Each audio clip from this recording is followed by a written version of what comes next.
Yo, what is up, my Shadow Army? So it is I, Shadow Critias, back again with another anime commentary video.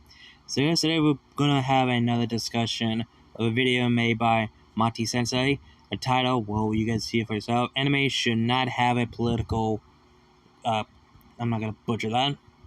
And basically the thumbnail say, just let anime be anime, which is facts. Let anime be anime. Don't bring politics, reality, ages, sort of things in anime. It's fucking fiction. If you guys want to see the actual video, I'll have the link of it down below in the description box so you guys can see the actual video for yourself. And I'm not going to say any more, and I'm just going to go ahead and dive right into it. I grew up with the ocean dub of Dragon Ball Z. Wake up, you little tenderfoot. Boot camp is about to begin. And while I forever cherish those memories with moments that automatically bring me back to my childhood, from the voice actors and hilarious jokes. All right then, get on with it, green bean head! It's all yours. What a bunch of jerks! Are you nuts? Why so blue, green man? Is it because you're powerless to help your friend, or because you're just plain ugly? It's over 9,000! Quiet! I can't take that noise anymore, you hear? It's when I discovered the uncensored versions is when I truly was introduced to the essence of what Dragon Ball Z is. And from there was no going back. I can't go back, can I? No.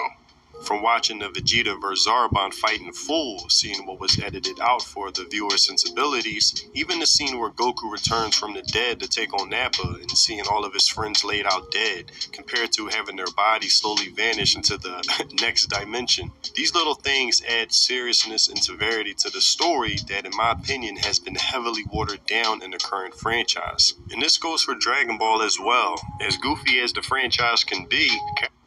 Yeah. Here's the thing.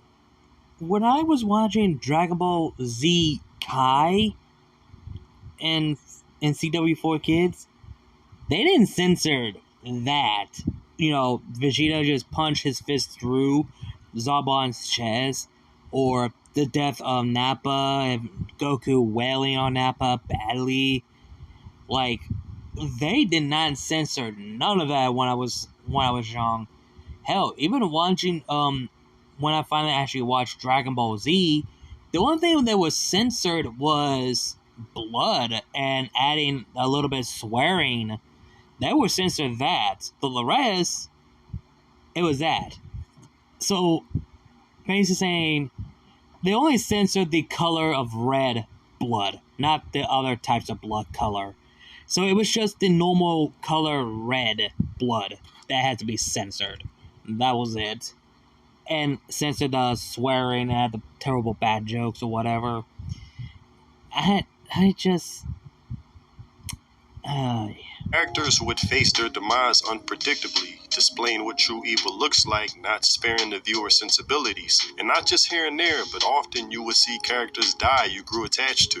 And it really shows the level of maturity in how Japan gives their audience much more credit versus over here where we treat everyone like infants damn near. So when I see Toei Animation get nominated for an Oscar this year, them feeling proud of that and now aiming to make stories with the Oscars in mind from the inception, looking to cater to a Western audience more, that concerns me. Also hearing from one of my viewers during a live stream that Dragon Ball Daima was nominated for a Kids' Choice Award, to me that raises many red flags. And it's not that these nominations are inherently bad, it's just that nowadays that criteria of what's required to be considered for these awards means the lessening of entertainment value and storytelling.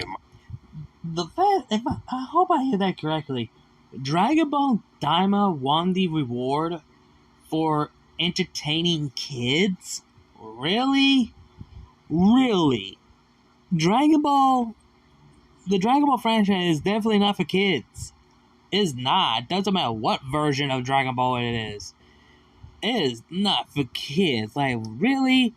Nominated for winning a reward for kids' entertainment? If Akira Toriyama heard that, if he was around, he would not like that. my eyes, only meant to appease a bubble full of celebrities who are so out of touch, caught in a forever loop of circle jerking. And this isn't exclusive to Toei or the Dragon Ball franchise, but anime overall, not just facing Western censorship, but the threat of political correctness that has already rotted much of Western entertainment. But it seems Japanese creators are also worried about this as well. Naruto studio balls on political correctness. Pierrot doesn't let anime characters smoke just to meet Western standards. We don't make characters smoke in order to take some series overseas. We had to make the violence a little less violent and avoid sexy expressions. If Japanese animation is bound by such restrictions on expression, there is no way that people overseas will want to watch it.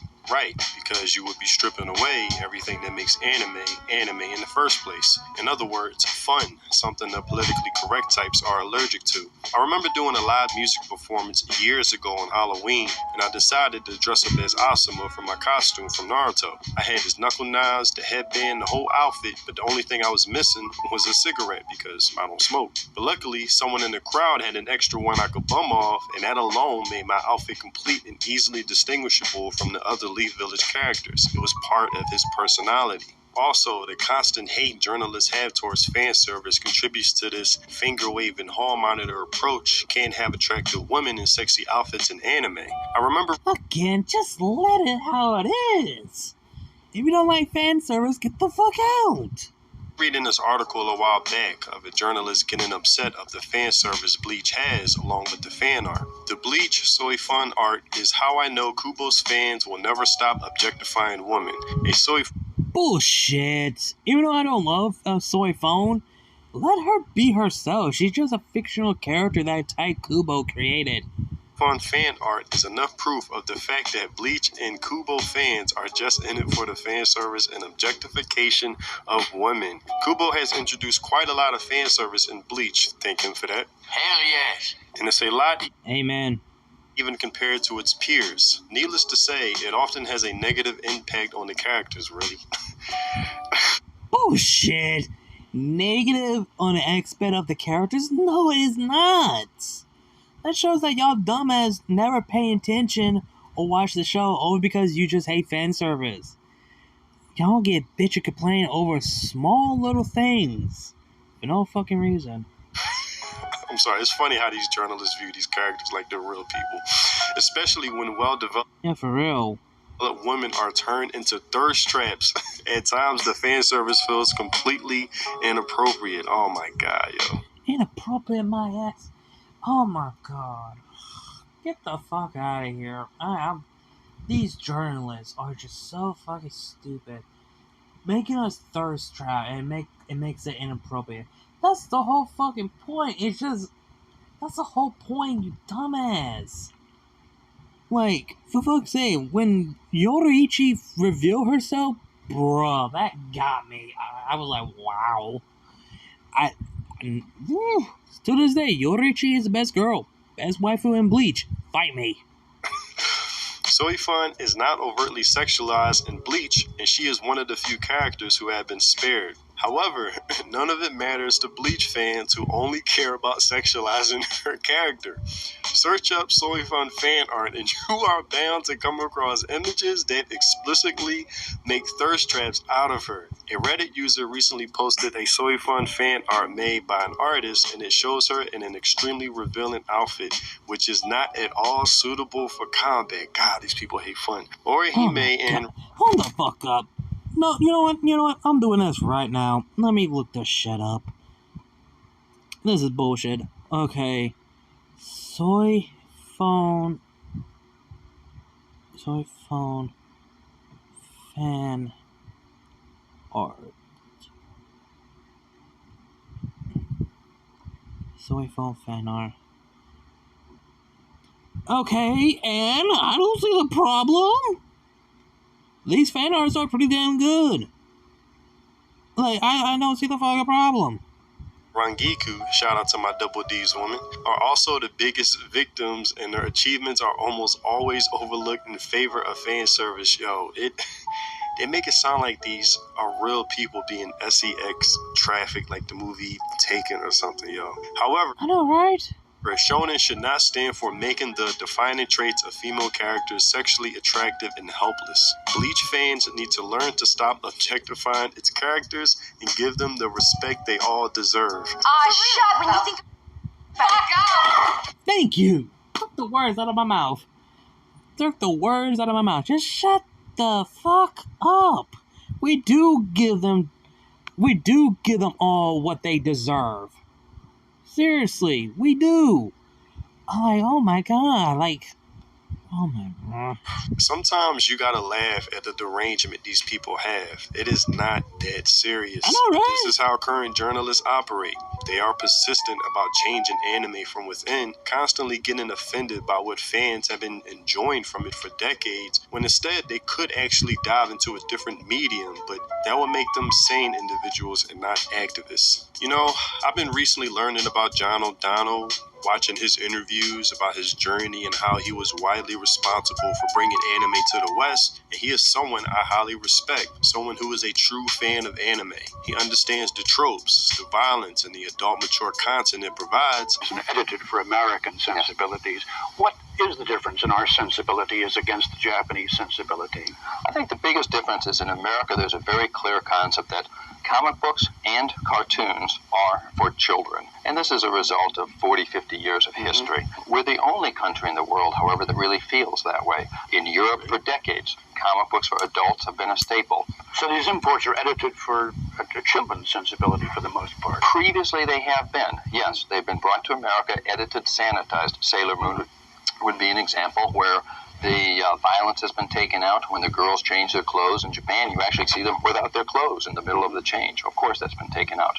With Dragon Ball on American TV, the violent scenes have been taken out. Any scene of showing blood. Now, are we talking just about television, or are we talking in this about case, the video television. cassettes? In the case of television, it must be edited to fit the broadcast network standards and practices, which results in a very watered-down version. In the case of video, you're free to leave the programming true to the artistic vision of the original creator. And last but not least, the fan service. They had what we call fan service, like panty shots. Right, maybe a flash of boobs. Exactly. Because who is our target market? Young men. Right. Okay? Hot babes. A lot of weaponry. Now, one of your original questions was, what made me think about anime? When I saw how much stuff like this there was in Japan, I thought to myself, that works for me. And I can't be the only male in America for which that works. And there are some females too. There are some females who are into those sort of things. And I respect this guy. I really respect this guy.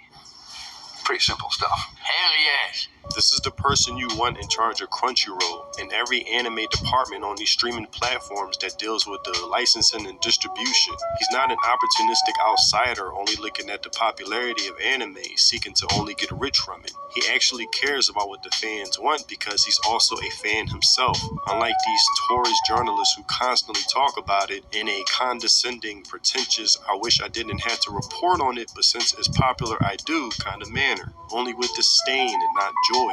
Like, if you don't like what anime has to offer, you can leave. Why don't you get the hell out? Why don't you get out? Get the fuck out! Seriously.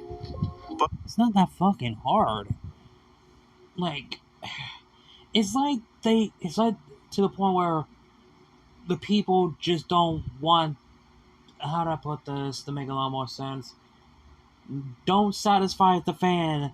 Don't be a fan of certain things. So basically saying the biggest companies should not be a fan of certain things and not listen to the fans what they want and need or something like that. So it's basically like, don't give them what they want. Give them what you want as a creator and the owner or certain things that will satisfy the people. Which that's not going to work at all. And kudos to the man himself who actually understands, and he earns my respect because like he understands and he is a fan of what we like, and that's completely fine. And there's are people who don't like it. If you don't like it, fuck off. But that's all I have for this video. Tell me what you think in the comment section below. I don't know what the future of anime holds. Maybe it will be the biggest studios or projects that will succumb to political correctness, chasing their Western dollar, but in return will tarnish their legacies when what they offer suffers in creativity. And maybe the smaller projects and stories will persevere, holding on to the long-term fans, because with them comes longevity and true appreciation versus the casual come-and-go fan. Also, if you haven't already, check out my music on Spotify. Links in the description. If you Yeah, that's all I have to say. I have nothing else to talk about. It's just let anime be anime and leave it alone.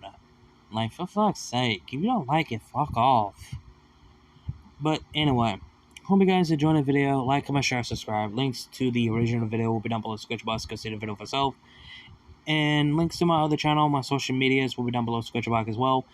If you guys want to support the channel, links to my Cash App, PayPal, and Ko-fi, all that be down below the description box and in my bio if you guys want to donate to support the channel. Again, like, comment, share, subscribe, and I'll see you guys later. Never before, Critias, and I'll see you guys later.